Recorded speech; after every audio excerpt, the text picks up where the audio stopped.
Anyway, very simple, very easy.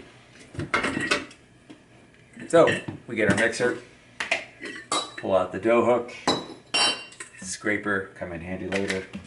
All right, and we're going to use a scale. Now you can do this with lots of ways, but scales make it really easy.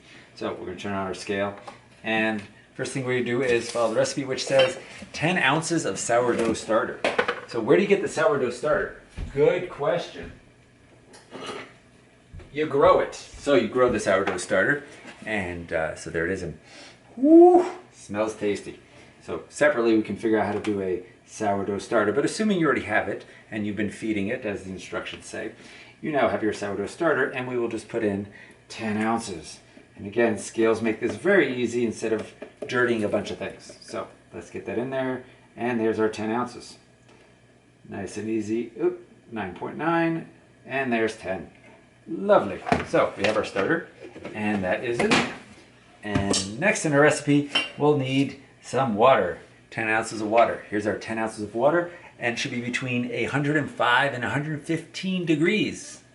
Well, we already put this in the microwave and warmed it up a bit, so there we go. And as it says right there, we've got 10 ounces. So 10 ounces starter, 10 ounces water. Looking good. Hit the reset button.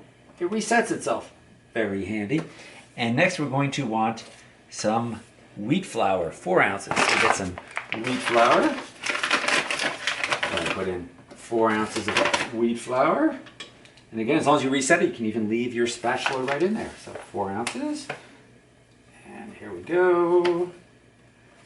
Just make sure not to overshoot it, because if you're doing it in it, you can't really remove it. I mean, you can, but it's best to just get it correct. There we go. So here's our 4 ounces. And then we're going to bring ourselves up. So we're going to add, what do we have here?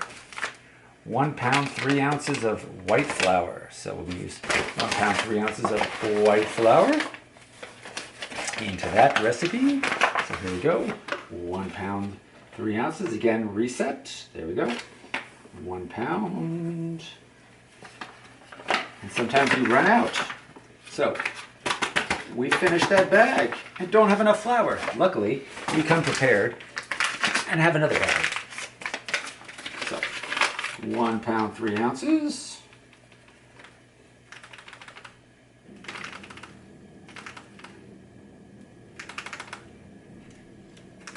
And there we go.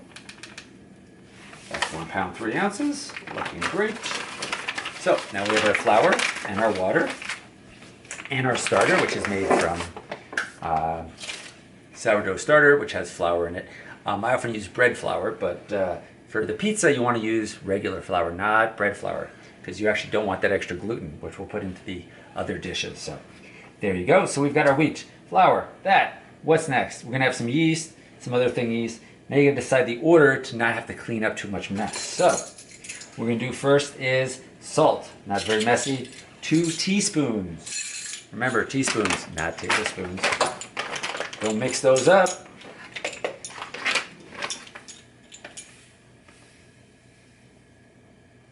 There's 1. There is 2. So there's our salt. Very nice. And then we want some sugar. I prefer brown sugar. So we grab our canister of brown sugar. Open that up. And now, is your brown sugar hard and you can't quite do it? Well, no, it isn't. It is totally soft because you've got your friend. That's right. My buddy, Sugar Bear. Get one of these, put it in there. You'll love it. Keeps it soft. So, there we go.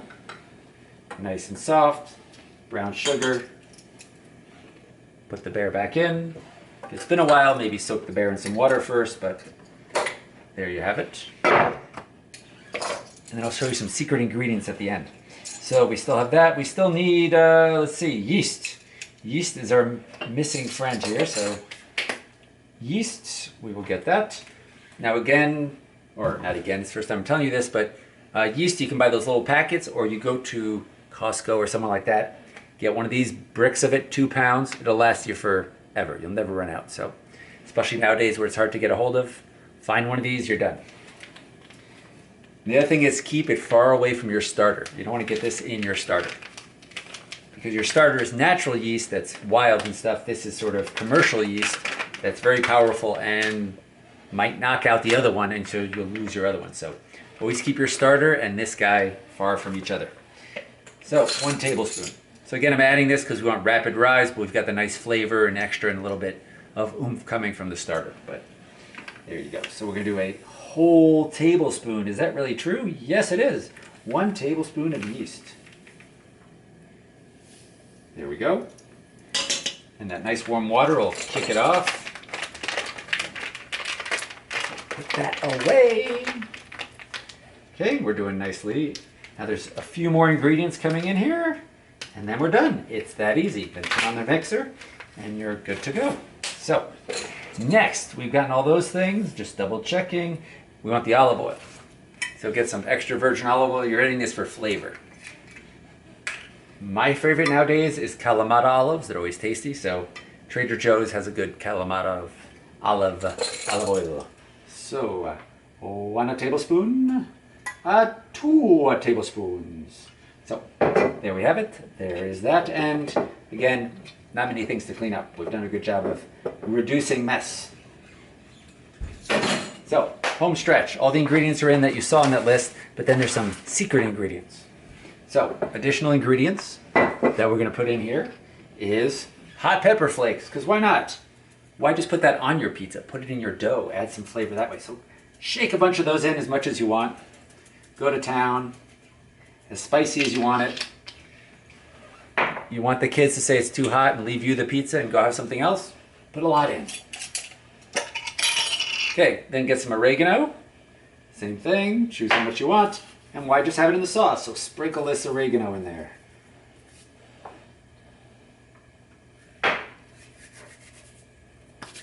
There we have it. So there's all of our ingredients thrown in, ready to go. And that is how you make pizza dough.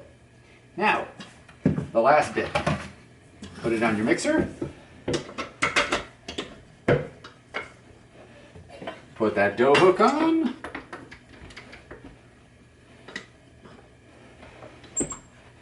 Start on low so you don't make a mess in the kitchen. You notice I don't like cleaning up messes, so why make them? So you mix this up. You don't need to see that. Once it's done, you'll let it sit for 3 to 4 hours. Once it's sat that long, then you can punch it out on the counter, and I'll show you later how you roll it out, put it in the oven, and make yourself some pizza dough.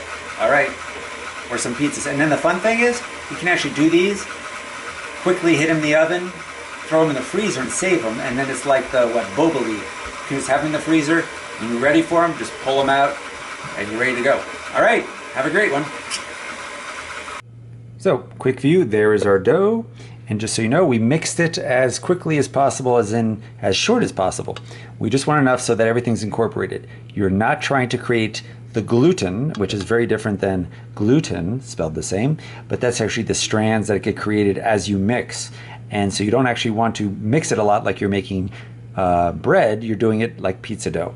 So that's why we use non-bread flour, which is lower in gluten, coincidentally, and you mix it shortly so you don't get as much gluten, which is the strands forming. So it's more pliable and doesn't pull back together. So there, and there's all of our cool extra ingredients that we added for you. So again, there you go. And now we're going to take it like that, pull out our spatula, put on the lid, and let that sit for the 3 to 4 hours until we get to our next step. See you later. And here we are 4 hours later. So, quickly grab your tool. A few tools are good. Very quickly pop that puppy out. There you go, and onto the counter. Very nice. And then you can just take that, and what you want to do is sort of cut it into pieces. The recipe I gave you tends to make about 4 pizzas. Today I decided I'm going to go a little bit thinner, so I'm going to go for 6. So instead of dividing it into, here we go, we'll do half. And that'll give us a bit. And you can weigh them if you want to see if you're close to right. And then half again, and that's 4 pizzas. But I'm actually going to go for 6 pizzas because we're going to try going super thin. So you know some people like those low-carb pizzas? All they are is thinner crust. So there you go. You want half the carbs? Use half the dough. All right. Here we go. We got a bunch. Feel about the same. All good. There you go. Here's one of our doughs. So there's the dough. Now you can sort of pound it on the counter. And all what you do is do that for a bit and then let it sit for another 10 minutes. Let it sort of repuff for 15 minutes. There you go. And might as well do a few of those. And I'll put the other ones in the fridge. But then I'll show you what we do next. And what we can also do is, besides storing the dough in the fridge that way, you can actually pre-cook it a little bit, which I'll show you, and then store them in the freezer. What? All right, that's it for now. Well, hello again. So we've had the bread sitting there, and there we go. They've now sat for a while. Nice. And so we can grab one of these little dudes. Again, I made ones where I divided it into 1/6, and then others I did 1/2 or 1/4. So different size depending how thin you want your dough. So this will be the super thin, low-calorie version. Remember, if anything goes wrong, you can always get some wine. Drinking some wine while you work is a great way to do things.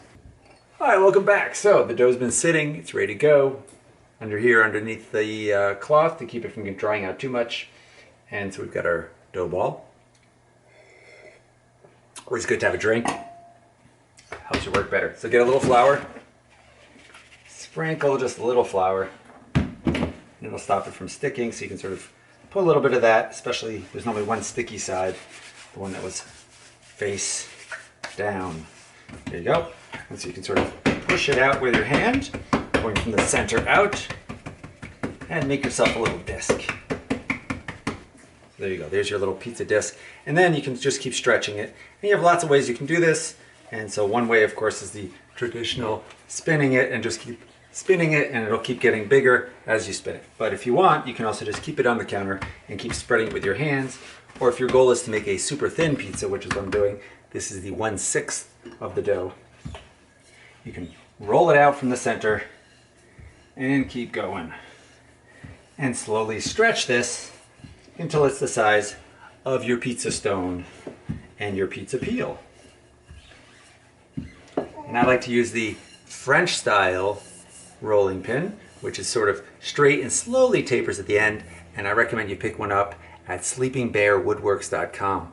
Les Witherell will hook you up. He hand makes these things out of all sorts of wood, including babinka wood.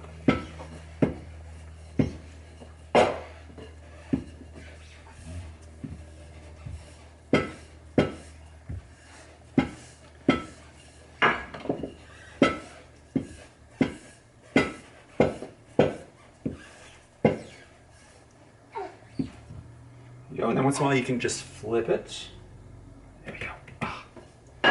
Flip it over and switch sides, making sure it's not sticking to the counter, but it shouldn't, as long as you get a little bit of flour on there.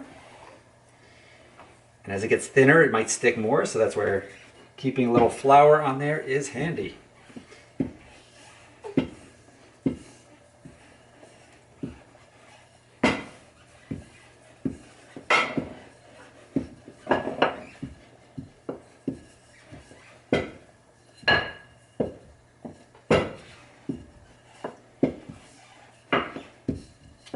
Alright, so we've got our dough, looking good. Now instead of doing what you think we're going to do next, have another drink. Lovely. We're not going to put the sauce on it and all the other things. We're going to pre-bake it a little bit because we have an oven set to 500 with a pizza stone. So here you go, pick it up, put it on the pizza peel. So here we have it, nicely on our pizza peel. And it slides around on your peel, and you'll be able to put it right into the oven, onto your stone. I'll show you that in a minute, okay? But again, you don't need to do anything, you just put a little flour on it already. So, slides fine, see? Woohoo! Woohoo! Woohoo! And here we are at the oven. Pizza stone, 500 degrees, sat for an hour, got really nice and hot. Just throw it in for a second. And you see, just scrape it off. So you put it on the peel, hold it at a slight angle, and just shake it off. And don't leave it too long or you'll start to cook your wood. And I should also say, this is made out of very lightweight wood, and therefore it's really nice to be able to easily hold it and flip your pizza and do things. Do not cut on it, it's soft wood, it'll destroy it. So you preheat it, pre-cook it for just a little bit, quick hit in the oven, okay? So quick hit in the oven, it'll make it firmer, less soggy, won't fall apart when you put all those toppings on it. and then you put all the toppings and then back in. It only takes about a minute. It's really fast on that first side just to sort of hit it so it starts firming up, and you'll see it already has bubbles.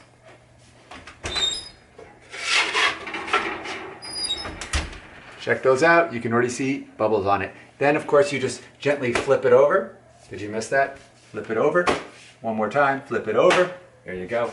Put it back in the oven and give it a little hit for a bit, another minute on the other side. And after that, we're going to add all the toppings. And you can pre-do these in advance and then stick them in the freezer. If your freezer's big enough and you have space, you can store them like that. And when you're ready to use them, just pull them out, thaw them in a few minutes, and you're making pizza. All right, nice and easy. It's like having bubbly at home. Back onto the table, and we're going to put it on face down, meaning that less cooked side down. So there it is. And we're going to now make our pizza. Let's put on some toppings and have a party. So, first we can grab some sauce. Now the key to pizza is not too much sauce. This happens to have some hidden meatballs in the sauce, so that makes it even more fun. And we just sort of spread it out over the dough. There you go. Find some bay leaves in there. Might want to pull those out. No one probably wants to eat those. There we go. We're going to spread that sauce over the pizza and see what happens. It looks like we have 2 meatballs in there as meatball surprises, so we can leave those hidden there somewhere in the pizza. What else do you want? You could throw in a little bit of ham, so we can grab our mise en place of all the different ingredients so you got them ready. And you can do this at parties, so you can have your friends just show up and throw whatever they want on the pizza, so everyone can make their own fun pizza. So there's a little ham. What else would go well with this? Here we can grab a little sun-dried tomatoes, why not? So that'll give it a little bit more freshness from there. There we go. And then, it's this time of year right now, so here's scapes. If you haven't seen these fun things. Oh, holding it to, there we go, scapes. Looks very cool. There is a scape. It is the top of the garlic. And so it adds a nice garlicky flavor. And so when you're growing garlic, you end up with a bunch of scapes that you can get to cut off and throw into your dish. So there we go, we're gonna add some nice garlic flavor. And there you go, so that is one pizza. And then you can, of course, find a little cheese. And so you grab some cheese, and again, sprinkle those on there. And then we'll put this in, and it will cook in very short time, 5 to 10 minutes, because that oven is hot. And some places will cook up to 1,000 degrees, but most home ovens cannot do that, so that's not an option for most of us. Now, if you have the time, go build a outdoor wood-fired pizza oven. Great idea. I'll come over for dinner. I'll bring the wine, you make the pizza. Actually, I'll even make the pizza. You just provide the oven. And as many of you know, you can do this in the summer on a barbecue grill. Just put that stone in there and heat it up and do that, and that way you don't have to heat up your house. So there we go.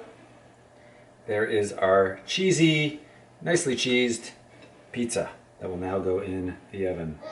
And we'll check back in, and what I normally do is once I send this one in, I then work on the next one, which is one of the advantages of not putting it on the peel while you work on it. Your peel is available for the next one, for the recovery. So there we go. And then also, if you've got some basil sitting around, you can grab some of that, make a chiffonade. Quick little trick here. So grab some basil, of course. You got a whole bunch of that growing, in my case, in the window. Grab some basil, pull off the leaves, get them like this. There you go, stack them up. And then roll them. So roll them up nice and tight like a cigar. So if you've ever been a professional cigar maker, used to work in Havana, that's great. Here's your nice fat cigar. Then take the end and just slice through those puppies.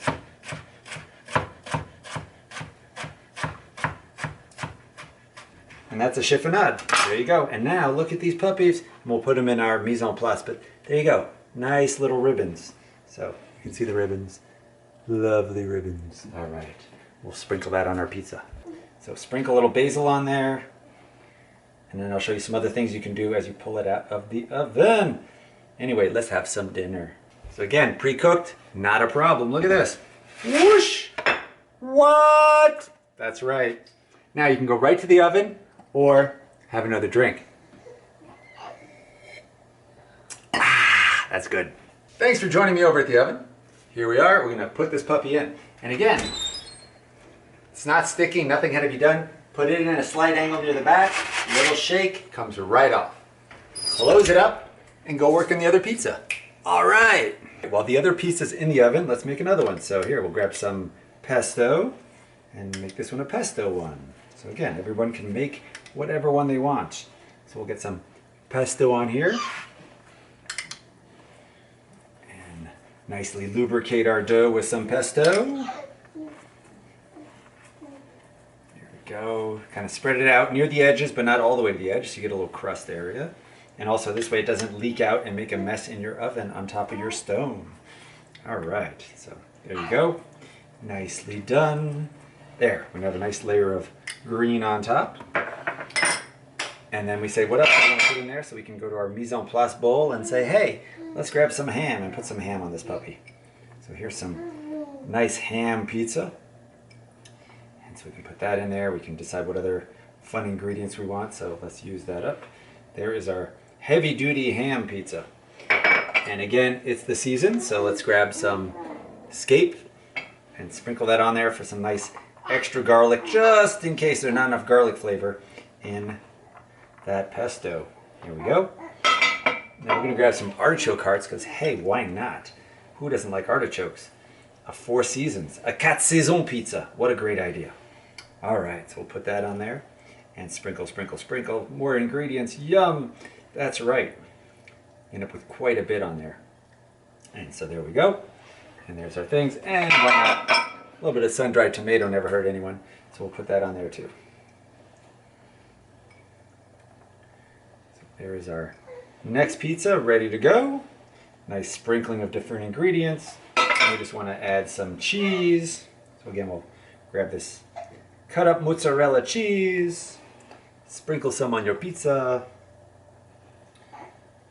as much as you want, and you can see later we can actually add some Parmesan cheese when you serve it, or you can put it on now if you want, whichever you want, and decide as much cheese as you want. So we'll get a little bit more on there. There's our great pizza ready to go. Why not put a bonus fry? Is some eggs. What? That's right. So first you have to have your chickens and your ducks and get your own eggs.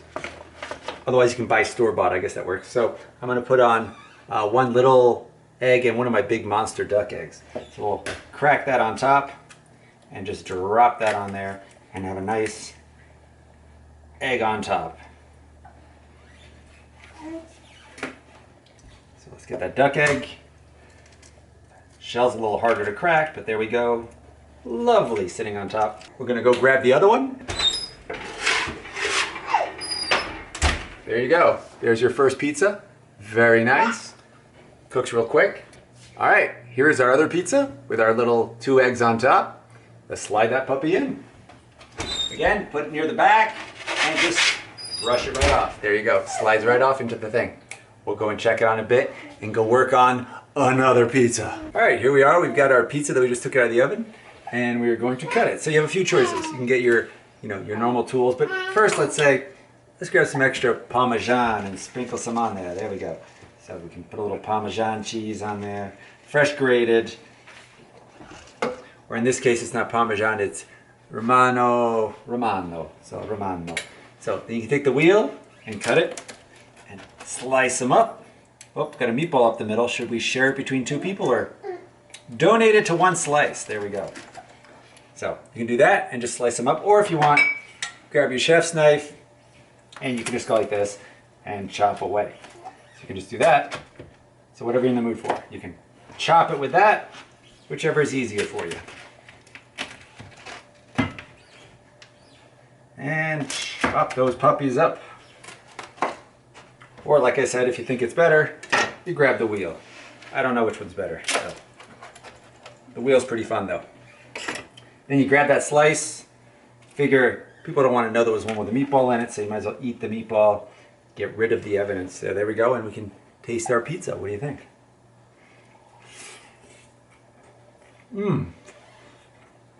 That's pretty good.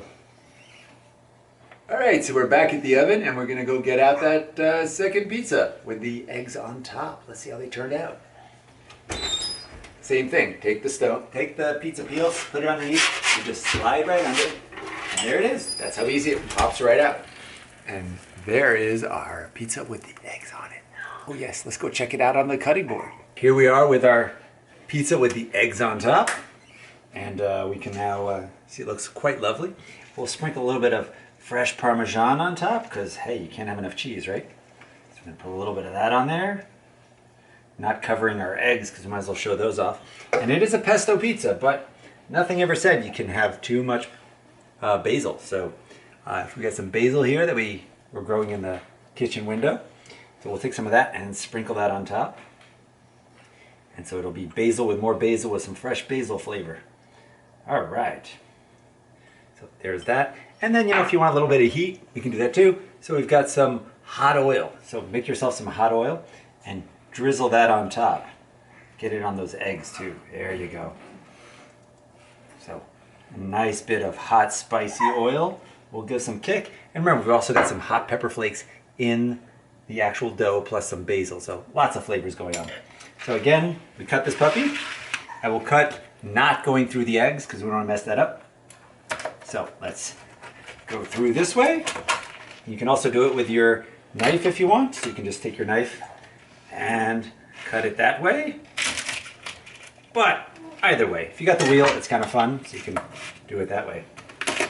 And we'll keep that yolk intact. There we go. 6 nice slices of thin crust pizza with lots of toppings. All right, so there you have it. And as you can see, we're gonna have, someone's gonna get a nice little chicken yolk from one of the small chickens, and then one big duck yolk. One big duck yolk. So on that note, I'm gonna go eat. See you later.